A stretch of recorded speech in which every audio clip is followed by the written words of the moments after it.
வணக்கம். இது ஸ்ரீ வாராகி ஜோதிடம். அடியேன் அவினாசி ஜோதிலிங்கம், பிரசன்ன ஜோதிட ஆராய்ச்சியாளர். இந்த சேனல் வழியாக உங்களை எல்லாம் சந்திப்பதிலே மற்றற்ற மகிழ்ச்சி. இந்த சேனலுக்காக நீங்கள் கொடுத்து வருகின்ற ஆதரவுக்கு கோடான கோடி நன்றி.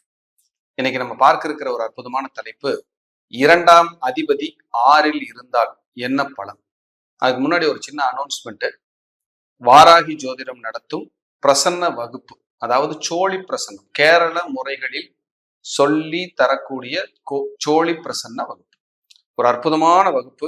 தோஷங்களை எளிமையாக தெரிந்து கொண்டு எளிய பரிகாரங்களால் நிவர்த்தி செய்வது எப்படி, கிட்டத்தட்ட ஒரு 13 வகையான தோஷ சாப கோபங்களை அறிந்து சரி செய்வது எப்படி அப்படிங்கிற ஒரு அற்புதமான வகுப்பு. ஒரு 7 நாள் வகுப்பு. பிப்ரவரி 1ஆம் தேதியிலிருந்து 7ஆம் தேதி வரைக்கும் இருக்கும். ஆன்லைன் ஜூம்ல தான் இருக்கு. இந்த வகுப்பு மாலை வேளையில நடைபெறும். தொழில்முறை ஜோதிடர்களும் ஜோதிட ஆர்வலர்களும் ஜோதிடம் அடிப்படை முழுமையா தெரிந்தவர்களும் இந்த வகுப்புல கலந்து பயனடையலாம். கீழ்கண்ட நம்பருக்கு நீங்க தொடர்பு கொண்டு பேசி விவரங்களை கேட்டுக்கங்க. இன்னைக்கு பார்க்க இருக்கிற தலைப்பு 2ஆம் அதிபதி 6ல். இது ரொம்ப முக்கியமான ஒரு கண்டென்ட் அப்படின்னு நம்ம பார்க்கலாம். 2 அப்படிங்கிறது என்ன அப்படின்னா வருமானம். 6ஆம் இடம் அப்படிங்கிறது வேலை. 2ஆம் அதிபதி 6ல் இருந்து 12ஆம் இடத்தை பார்ப்பார்.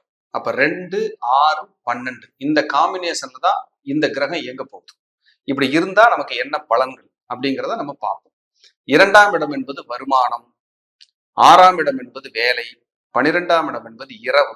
அப்ப இவர் இரவு நேர வேலை பார்த்தவர், இரவு நேர பணியை அதிக நேரம் செய்பவர்.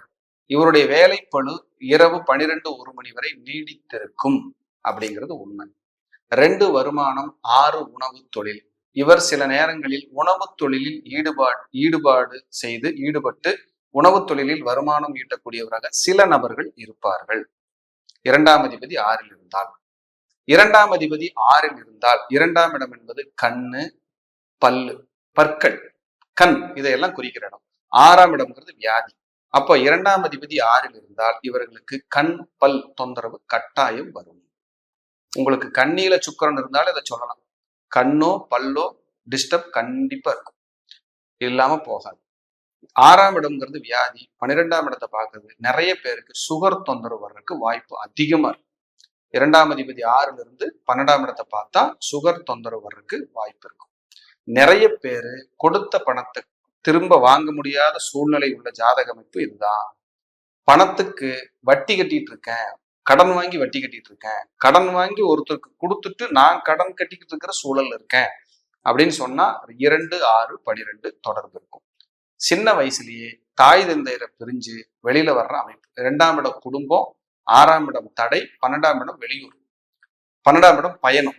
அப்போ சிறு வயதிலேயே ஹாஸ்டல்ல படிச்சேன், தாய் தந்தையரை பிரிஞ்சிருந்தேன், வெளிநாடு போயிட்டேன், அம்மா அப்பாவை பிரிஞ்சு வாழ வேண்டிய சூழல் வந்துருச்சுன்னு சொல்லக்கூடிய கண்டென்ட், அந்த இதெல்லாம் இந்த அமைப்புல இருக்கிறவங்களுக்கு ஈஸியா வந்துடும். 2ஆம் அதிபதி 6ல். சிலருக்கு 2, 6 கனெக்ட் ஆகிறதுனால வாடகை வருமானம் வரும். இல்ல ஏதாவது ஒண்ணு பண்ணி வாடகை வருமானத்துல நம்ம பொருள் ஈட்டி நல்லபடியா பண்ண முடியுமா அப்படிங்கிற எண்ணத்தை அது கட்டாயம் கொடுக்கும்.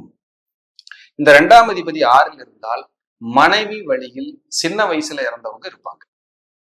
கொஞ்சம் 30 வயசு, 20 வயசு, 15 வயசு, இல்ல 40 வயசு, இப்படி சிறு வயதில் மனைவி வழியில் இறந்தவர்களே இருப்பாங்க. 2ஆம் அதிபதி 6ல் இருந்தா சிலருக்கு புத்திர தோஷம். புத்திர தோஷம்னா என்ன?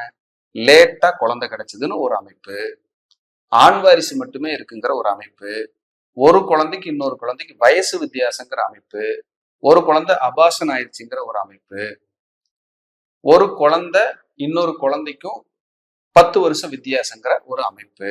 இது எல்லாமே சொல்லுது. புத்திர தோஷம்னா என்ன? ஒரு கரு அழிஞ்சிச்சு, குழந்தையே இல்லை, லேட்டா கிடைச்சது, இது எல்லாமே சொல்லலாம். கன்னியில் ஒரு கிரகம் இருந்தாலே அது புத்திர தோஷத்தை சொல்லும். கன்னியில கிரகம் இருந்த ஒரு கிரகம், கன்னிலைன்னு ஏதாவது கிரகம் இருந்ததுன்னா குழந்தைகளால ஒரு வருத்தமோ, அவங்களுக்கு ஹெல்த் இஷ்யூஸோ, அல்லது புத்திர தோஷமோ, அல்லது பிரசவத்துல தொந்தரவோ, இந்த டிஸ்டர்ப் இல்லாம இருக்கவே இருக்காது. ஒரு கரு அழிஞ்சுது, ஒரு ஒரு ஹார்ட் பீட் நின்றுச்சு, இந்த மாதிரி ஏதாவது ஒரு குறை சொல்லாம அவங்க இருக்கவே மாட்டாங்க. அது ஏதாவது தொந்தரவு இருக்கும், அது இல்லாம போகாது. 2ஆம் அதிபதி 6ல் இருந்தார். நிறைய பேரு குடும்பத்தை விட்டு பிரிஞ்சு வேலைக்காக மனைவி விட்டு பிரிஞ்சு வெளியூர்ல இருக்கேன், வெளிநாட்டுல இருக்கேன், வெளியூர்ல வேலை பார்க்குறேன்னு சொல்ற ஜாதக அமைப்பும் இதுதான். கொஞ்ச காலத்துக்காவது பிரிச்சு வச்சுங்க சார், பிரிச்சு வைக்காம இந்த கிரக அமைப்பு இருக்காது. 2, 6 காம்பினேஷன். அது 12ஆம் இடத்தை பார்க்குது. அதாவது உங்க குடும்பத்துல திக்கி பேசினவங்க, லேட்டா பேசினவங்க, மெதுவா பேசினவங்க இருப்பாங்க. திக்கி பேசியவர்கள், தாமதமாக பேசியவர்கள் இந்த வம்சாவளியில் உண்டு. நிறைய பேரு 2ஆம் அதிபதி 6ல் இருக்கிறவங்க அரசாங்க வேலைக்கு ஒருத்தர் வேலை வாங்கி தரேன்னு பணத்தை வாங்கிட்டு ஏமாத்திட்டாரு சார், பணம் கட்டினா இன்னும் ரிசல்ட் தெரியல சார்னா இந்த அமைப்பு இருந்தா ஜாக்கிரதையாக இருக்கும். இல்லைன்னா பணத்தை கொடுத்து ஏமாறுறதுக்கான சூழல் வந்துடும். அதிக வட்டி கட்டியவர்கள், வட்டிக்கு வட்டி கட்டியவர்கள், கடன் வாங்கி வாழ்க்கை நடத்தவர்கள் ஜாதகத்துல போற இது இருக்கும். இவங்க கண்டிப்பா ஒரு இஎம்ஐ, லோனு, கடன், வட்டின்னு இல்லாம இவங்க வாழவே முடியாது. வாழ்ந்தே ஆகணும் அப்படிங்கிற ஒரு அமைப்பு. 2ஆம் அதிபதி.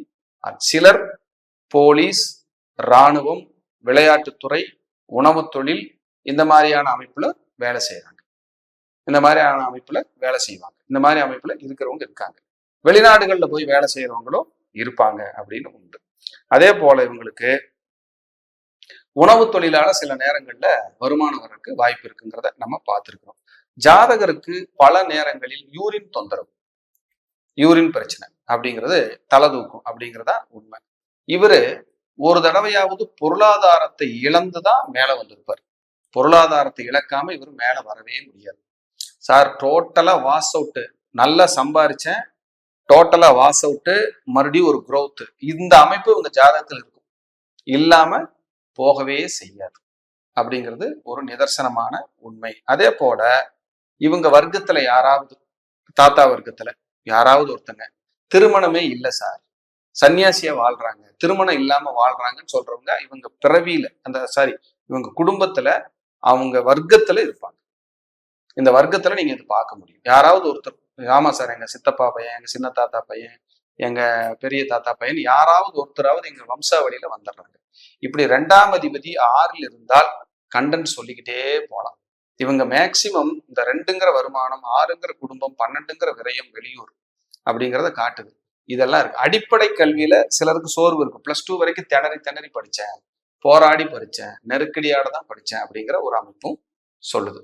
அதே போல 2ஆம் அதிபதி 6ல் இருந்தா வாக்கு கொடுத்த காப்பாற்ற விடாது, கரெக்டான நேரத்துல காப்பாற்ற விடாது. இவங்க பேச்சுதான் இவங்களுக்கு எதிரியே. பேச தெரியாம பேசி, இல்ல மனசுல பட்டதை பேசி மாட்டிக்குவாங்க. இது 6ஆம், அதாவது கண்ணியில சுக்கிரன் இருந்தாலும் இதை சொல்லலாம். ஏன்னா அவர் காலபுருஷனுக்கு 2ஆம் அதிபதி, காலபுருஷனுக்கு 6ல் உட்கார்ந்துருக்காரு. கண்ணியில சுக்கிரன் நீசமா இருந்தாலும் இதை சொல்லலாம். இதெல்லாம் நம்ம சொல்லிக்கிட்டே இருக்க முடியும். கண்ணியில் சுக்கிரன் இருந்தாலும் இதை ஓங்கி சொல்லுங்க, தப்பே இல்லை. இதெல்லாம் ஒரு அற்புதமான விதிகள். இதெல்லாம் பாவகங்கள் 12 கட்டங்கள் செய்யற மேஜிக் தான் நம்ம ஜாதக ரீதியா. இதை நம்ம அழுத்தம் திருத்தமா ஒரு கிளைண்ட்டுக்கு சொல்ல முடியும். இந்த அமைப்பு இருந்தாலே நீங்க இப்படி இருப்பீங்க சார், நீங்க இப்படிதான் வாழ முடியும், இதன்படி வாழ்ந்துக்குங்க. இதுக்கு ஏதோ பரிகாரம் இருக்கா சார்? முதல்ல இதன்படி வாழ்றதுதான் பெரிய பரிகாரமே. இதன்படி வாழ்ந்துட்டாலே அது பணத்தை கொடுத்துரும், நம்மளை வாழ வச்சிரும், தோஷம் இல்லாம பார்த்துக்கும். இதை விட்டுட்டு நான் அப்படி பண்றேன் இப்படி பண்றேன் நம்ம ஒரு திட்டம் போட்டோம்னா, பிளான் பண்ணோம்னா அது வேலைக்கே ஆகாது அப்படிங்கிறது உண்மையிலும் உண்மை. அப்ப 2ஆம் அதிபதி 6ல் இருந்தா நிறைய பேருக்கு 2வது சொத்துக்கள் அமையுது. 2வது சொத்துக்கள் அமையும். மேக்சிமம் அந்த 2வது சொத்து அமைஞ்ச பராமரிப்பு இல்லாம இருக்கும், அப்படியே கிடக்கும். அதை பராமரிக்க முடியாம சிலர் சிரமப்படுவாங்க. ஏன்னா 6ஆம் இடம்ங்கிறது 2வது சொத்து, 4க்கு 3 சிஸ்டர் கன்செப்ட், 6க்கு 4க்கு 3. அப்போ 6ஆம் இடம் என்பது 6ஆம் இடத்துல இந்த மாதிரி 2 கூடையவர் இருந்தாலும் கூட அங்க இன்னொரு சொத்துக்களும் அவங்களுக்கு அமையுது அப்படிங்கிறதா உண்மை. இப்படி நிறைய 2ஆம் அதிபதி 6ல் இருந்தா சொல்லிட்டு உங்க குடும்பத்துல யாராவதுக்கு கண்ணன் பேரு, கிருஷ்ணன் பேரு, கோபாலன், கோவிந்தன், நாராயணன், விஷ்ணுங்கிற பேர் இருக்கும், முருகர் பேர் இருக்கும். கண்டிப்பா உங்க வம்சாவளியில 2 திருமணம் உடையவர்கள் இருப்பாங்க, திருமணம் ஆகாதவங்க இருப்பாங்க, குழந்தை இல்லாதவங்க இருப்பாங்க. இதெல்லாம் நீங்க செக் பண்ணீங்கன்னா அக்யூரேட்டா வரும். யாராவது நீங்க சஷ்டி தீதியில பிறந்தவங்க அந்த குடும்பத்துல வந்துருவாங்க, 6ஆம் தேதி பிறந்தவங்க வந்துருவாங்க, மேச லக்னம் மேச ராசி, விருச்சிக லக்னம் விருச்சிக ராசிக்காரங்களும் இந்த குடும்பத்தில் இருப்பாங்க. இதெல்லாம் பார்த்தீங்கன்னா ஆச்சரியமா இருக்கும், ரொம்ப பிரமாதமான ஒரு விஷயமா இருக்கும். இதெல்லாம் நீங்க பார்த்து பலன் சொல்லும் போது ரொம்ப பிரமாதமா இருக்கும். இதெல்லாம் ரொம்ப அற்புதமான ஒரு ஜோதிட கலையில ஒரு இம்பார்ட்டன்டான ஒரு விஷயங்கள். அப்ப இதை நம்ம கோர்த்து இந்த ஜாதக ரீதியா இப்படி இருந்துச்சுன்னா இப்படி எல்லாம் நம்ம பலன் சொல்ல முடியும். மீண்டும் ஒரு நல்ல பதிவில் சந்திக்கிறேன். நன்றி, வணக்கம், வாழ்க வளமுடன்.